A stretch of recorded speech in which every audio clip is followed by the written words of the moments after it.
Hello, ladies and gentlemen, welcome back to another episode of that show that will not be named. I'm your host, 2Game Prince, or Brian, whatever you prefer. And today, I'm going to explain to you the plot of Peter Jackson's The Hobbit films. And just for theatric effect, I'm going to display them up on screen here, because your boy actually went out and bought, this was a while ago, but these are the only Lord of the Rings movies that I have. I can't stand the Lord of the Rings. I only like The Hobbit. Hence why this is the only trilogy of that stuff that I got. And I asked my buddy Ted about this. My buddy Ted is, he's very worldly. He knows a lot about, history and shit like that. I think when it comes to, culture and, social sciences and shit, he knows his shit. He runs, D&D games and stuff like that. And I asked him, I'm like, is there any way you could possibly, tell me, why is it that I can't stand Lord of the Rings, but I love The Hobbit? And he said, oh, that's easy.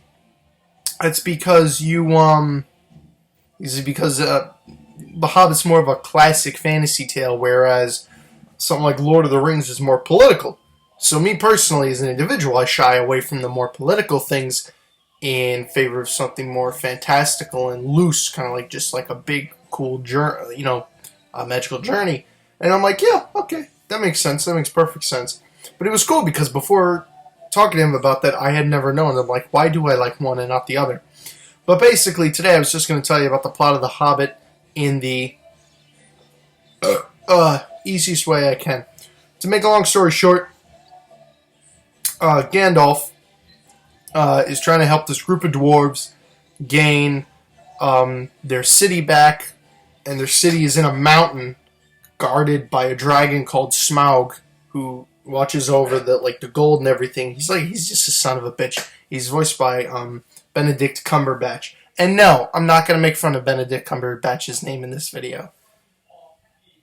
I'm more respectable than that. Anyways, long story short, they're trying to get their gold back, or they're trying to get to the city, inside, because the dwarves, everything was good for the dwarves. They had, this magical stone that they found in the mountain, and it was magical and shit. And the magical stone was, I think it was called the Arkham Stone, or the Arkham Stone, or the Arkham Asylum Stone, or some shit. And basically, Smaug came along, fucked up their shit, destroyed their stuff, and pretty much is held up inside the mountain, inside the kingdom in the mountain. And it drove the dwarves all out, and the dwarves kind of spread off all over the world and all that shit.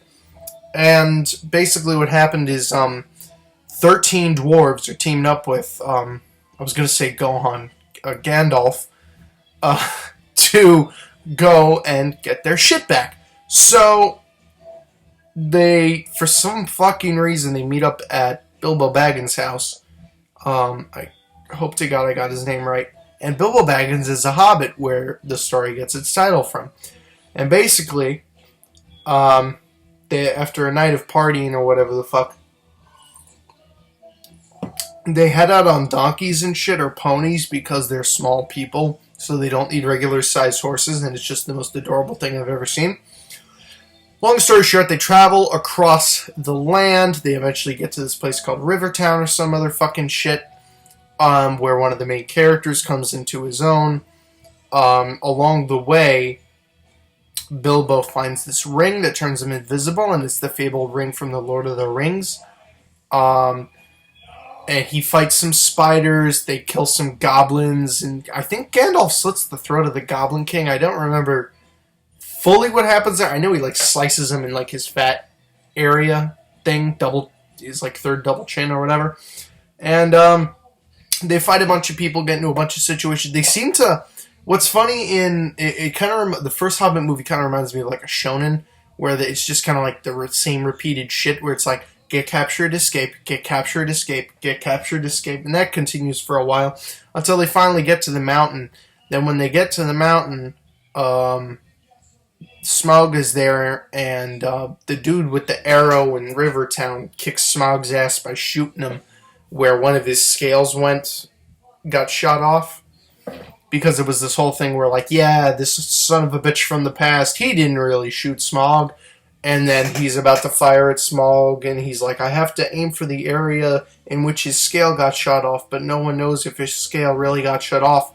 And then he sees it, and he's like, oh, his scale did get shot off. The guy wasn't a fuck-up in the past. So he shoots him, and Smaug dies, and he lands on, I forget where he lands. But Smaug dies, and basically the dwarves get their mountain back. After the dwarves get their mountain back, a whole bunch of people show up claiming to want shit, I remember. I think the dwarves show up and they're like, hey, can we have this? Can we have that? And basically there's a lot of betrayal and there's a whole war last minute.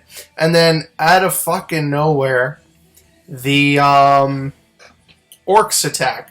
Because what's a Tolkien fantasy story without orcs jumping in at the last minute? So everyone teams up. It's called the Battle of the... What is it called? The Battle of the Five Armies. So out of the 5 armies, I believe 4 of them team up to kick the shit out of the orcs. And then in the end, they all kind of come to an agreement after a few of the main characters of the dwarves die. And, everything's good again. And then Bilbo gets a bunch of riches and he returns home. And that's the Hobbit trilogy. And then the Lord of the Rings happens, but I don't really care about that, so... yeah. And that's been the Lord of the Rings, brought to you by Two Game Prince or Brian, whatever you prefer. It is still Easter.